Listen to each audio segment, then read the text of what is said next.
आगे बढ़ते हैं। हमारे साथ अब फोर्ट कैपिटल के सीनियर फंड मैनेजर पराग ठक्कर मौजूद हैं। पराग जी, गुड मॉर्निंग। कैपिटल मार्केट से रिलेटेड स्टॉक्स पर आपका क्या व्यू है? कोई पिक है क्या यहाँ पर? जी नहीं, मैं कैपिटल मार्केट स्टॉक्स में because we are at a level जहाँ पे मार्केट काफ़ी ऊपर है। मार्केट में रिटेल लेवल पार्टिसिपेशन काफ़ी हाई है। तो जब ये थोड़ा सा कम होगा कोई अनसर्टिनिटी के कारण, तब जो जैसे कि आपने बताया एंजल वन है या 360 वन वेल्थ है या ऐसे कोई स्टॉक्स में हमने बीच में लिया था फरवरी में 360 वन वेल्थ। बहुत ही जल्दी से वो 25-30% रिटर्न देके गया, तो we have exited out of it. But basically मेरा ये मानना है कि ये भी एक सिक्लिकल बिजनेस है।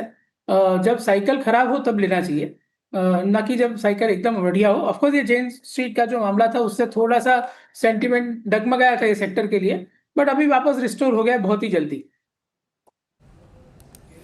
अच्छा पराग जी, ये एटर्नल के नंबर्स आपने देखे हैं, भले ही आपने निवेशित हो या ना हो, बट न्यू एज स्टॉक्स में इस बार एक बहुत स्ट्रॉन्ग मूव है। आप नायका को देखिए, आप एटर्नल को देखिए, स्विगी में काफ़ी स्ट्रॉन्ग आई है। अभी आपकी हाल फिलहाल अगर आपने इनके नंबर्स को देखा हो, आपका कोई विचार बन रहा है इस स्पेस में कुछ एक्सपोजर के लिए? आपका टेक क्या है इस पर? जी नहीं, मैं कैश फ्लो की और मार्केट कैप की कंपैरिजन हमेशा देखता हूँ। तो आप देखिए अभी इंटरनल का मार्केट कैप हो चुका है 2,70,000 करोड़ के ऊपर। और लास्ट क्वार्टर का एबिटा 115 करोड़ था। Of course I think CEO ने ये बताया कि मार्जिन है बॉटम्ड आउट, और ब्लिंकिट जो है वो काफी अच्छा कर रहा है। और उससे मार्जिन भी एक्सपेंशन होगा, और काफी सारे ब्रोकरेजेस ने अपग्रेड किया है। But I would like to say कि हमारा फोकस ज्यादा करके, मैं आपको बता देता हूँ हमारे जो पोर्टफोलियो की कोर स्टॉक्स है, रिलायंस है, एचडीएफसी बैंक है, आईसीआईसीआई बैंक है, कोटक बैंक है, डीएलएफ है। और जैसे कि लास्ट 6 महीने में हमने सबसे ज्यादा जो अल्फा जनरेट हुआ वो सीमेंट स्टॉक्स के कारण हुआ। तो basically I believe in core cash flow, core earnings. तो ये सेक्टर जो है वो मेरी सर्कल ऑफ कॉम्पिटेंस के बाहर जा चुका है कि मार्केट कैप आपका देखो और सामने कैश फ्लो देखो, तो कोई हिसाब ही नहीं बैठ रहा है। But of course the size of opportunity is very huge, so people are betting on it. तो मैं ये न्यू एज बिजनेस इसमें मेरा ये डिस्क्लोजर भी है कि मैं इसमें कोई इन्वेस्ट करने की इच्छा नहीं रखता हूँ, एटलीस्ट ये भाव में। ओके, चलिए, शुक्रिया आप आज हमारे साथ जुड़ने के लिए पराग जी, और इन सब टॉपिक्स पर बात करने के लिए।